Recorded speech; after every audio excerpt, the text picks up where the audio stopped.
Muy buenas noches. Mi grupo está conformado por Ana María Botero, Nicolás Cabrera, Angie Montoya y yo, Diego Fernando Bando. Y vamos a hablarle acerca de las páginas que nos tocaron del libro Basta Ya. Muy buenas. Yo les voy a hablar acerca de los agentes estatales que se han visto involucrados en las masacres que ha vivido nuestro país. Como desde siempre se le ha tenido como cierta rencilla, como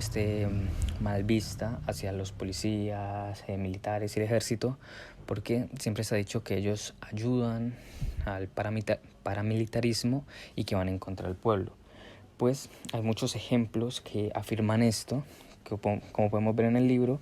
hay muchas personas que hablaron, por ejemplo, en la masacre del 97 o en la masacre de Segovia, el 11 de noviembre de 1988. Estas personas decían que justamente el día de las masacres los pueblos estaban completamente vacíos, o sea que no había ni militares ni policías, no había nadie, y que normalmente siempre habían estado estos órdenes públicos, pero que casualmente ese día no había nadie, como si ellos ya sabían que eso iba a pasar. Decían que pasaba mucho tiempo de esas masacres, pasaban horas, y que la policía y el ejército no aparecían, y que las personas podían ver todo esto. Las personas veían, ellas mismas comentaban, llamaban, pero que nunca llegaban. O sea, todo el mundo se daba cuenta, pero las únicas personas que no se daban cuenta eran los mismos policías o el mismo ejército. Otro ejemplo es, por ejemplo,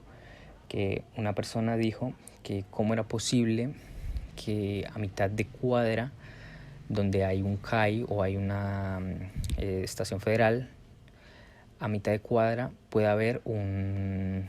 cuartel del paramilitarismo, donde encierran a las personas y torturan a la gente. O sea, que cómo era posible esto si a media cuadra estaban los policías, pero que ellos, como conocían eso, permitían que ocurriera todo este tipo de incidentes, porque cuando ocurrieron las masacres, las personas que los mataron salieron corriendo por zonas privadas o zonas que solo conocían los militares. Entonces siempre se ha visto como que estos participan activamente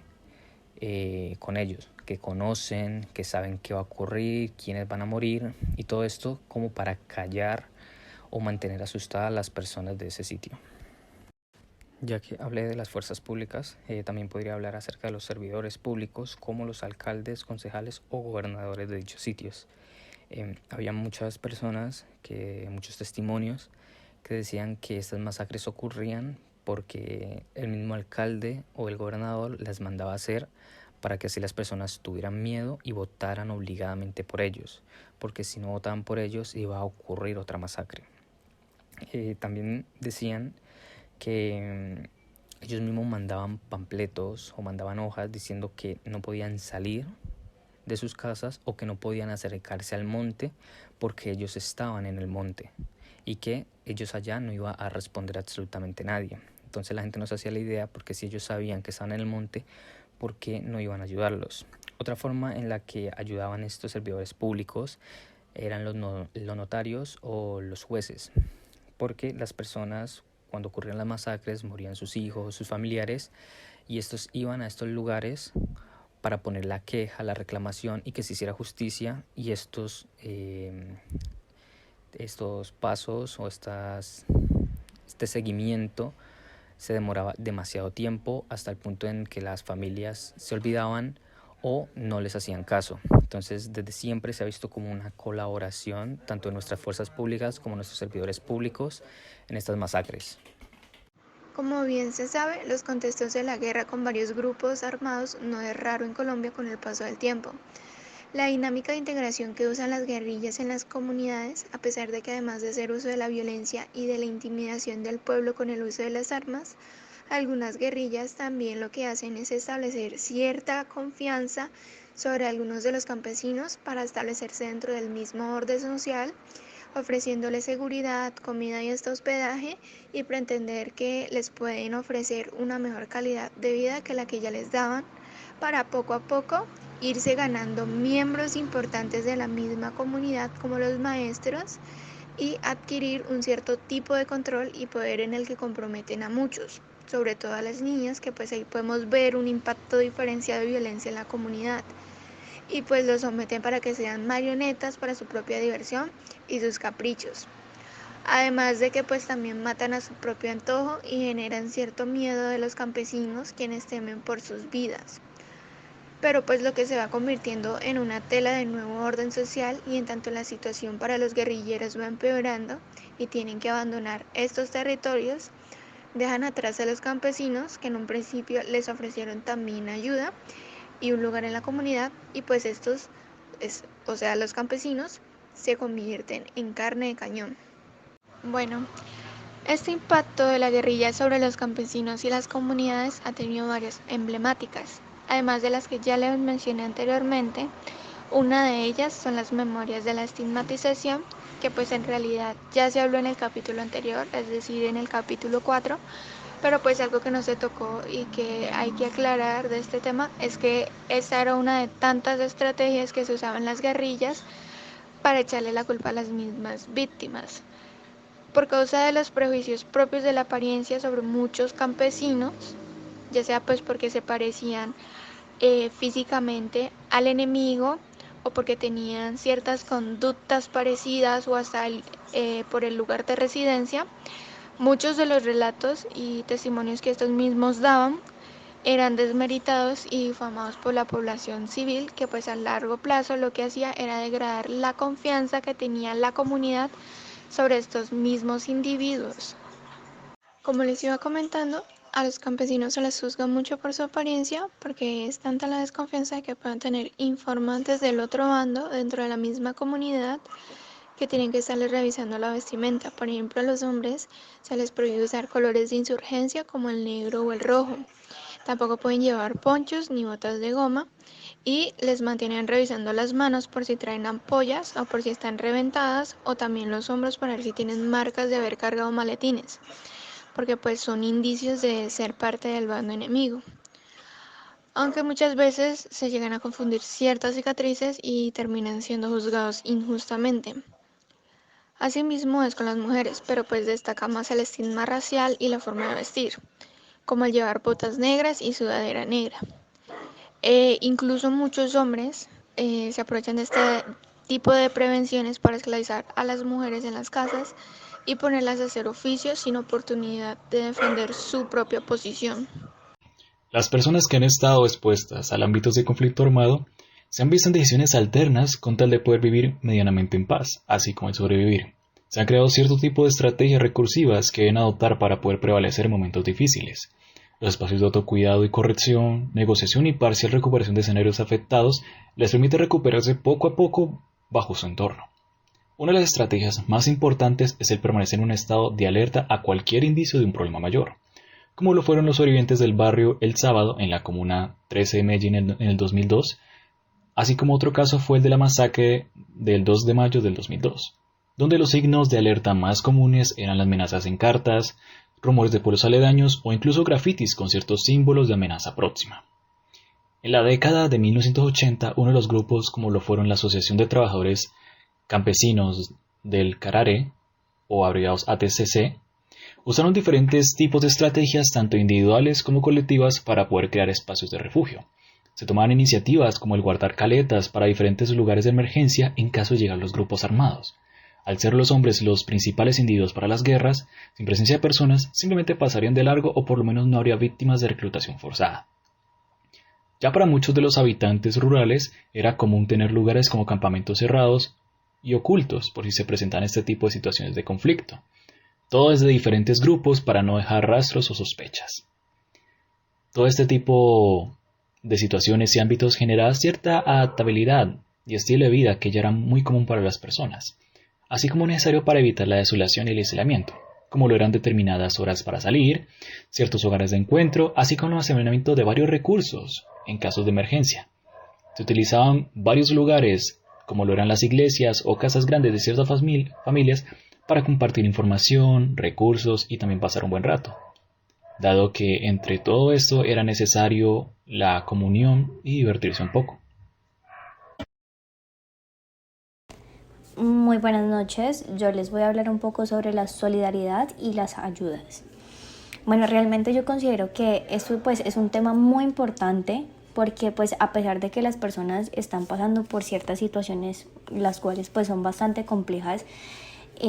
alguna de ellas todavía pues como que se guarda eso tan importante que es tener como la solidaridad y esa empatía por las demás personas, que yo considero que ahorita ese tema se ha perdido muchísimo. Y pues sin embargo,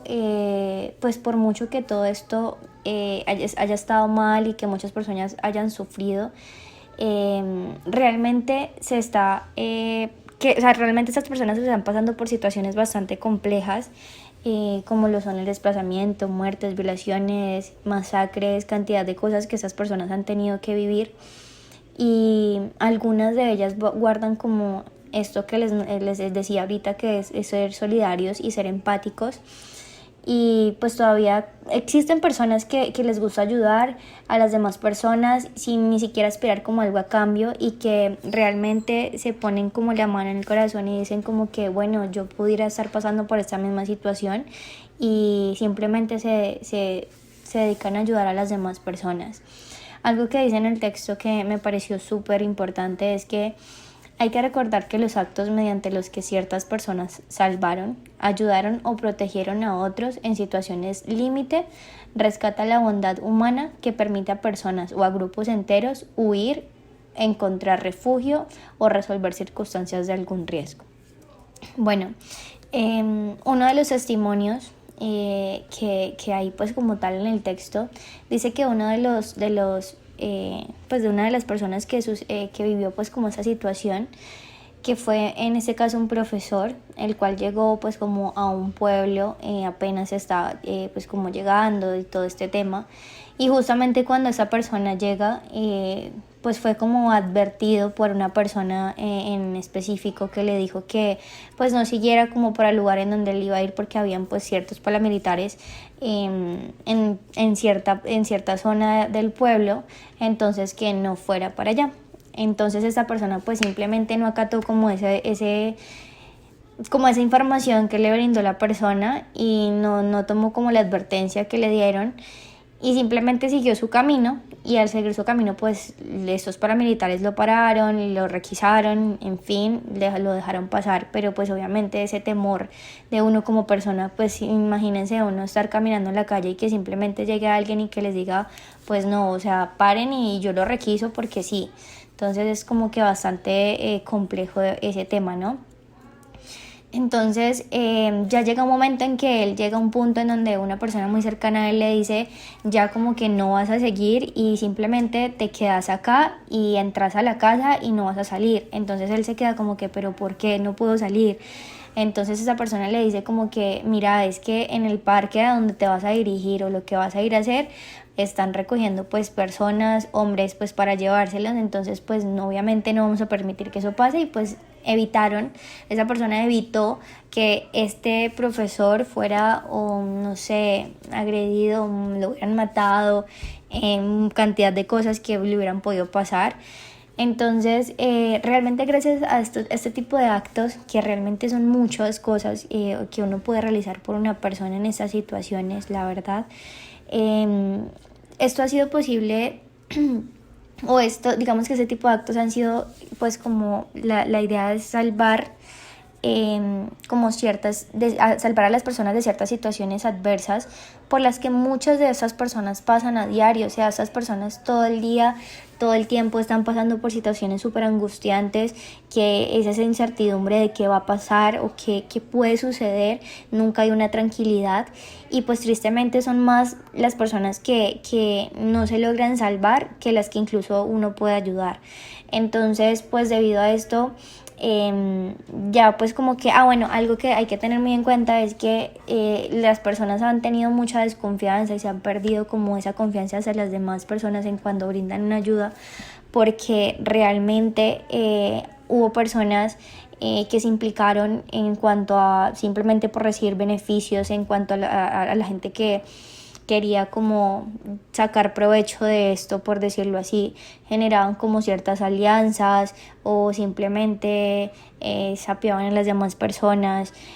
hacían como cosas de no hacer. Entonces obviamente ya la gente no confiaba, ya la gente se sentía pues como intimidada a la hora de que alguien le dijera algo, porque podían ser, digámoslo así, mentira. Entonces ese tema también se volvió muy complicado y sin embargo pues,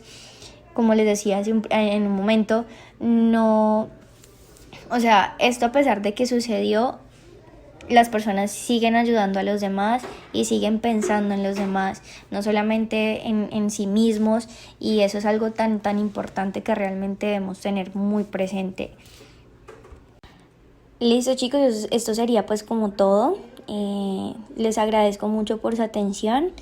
y nada, que tengan una excelente noche.